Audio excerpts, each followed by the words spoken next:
Merhaba, Melike ben. Bugün elektrik elektronik laboratuvar 1 dersimizin ödevini anlatacağım.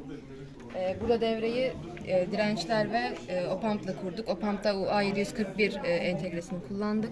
Direnç olarak 10 kilo ohm, 22 kilo ohm. 10 kilo ohm'la 33 kilo ohm birleştirerek 43 kilo ohm elde ettik.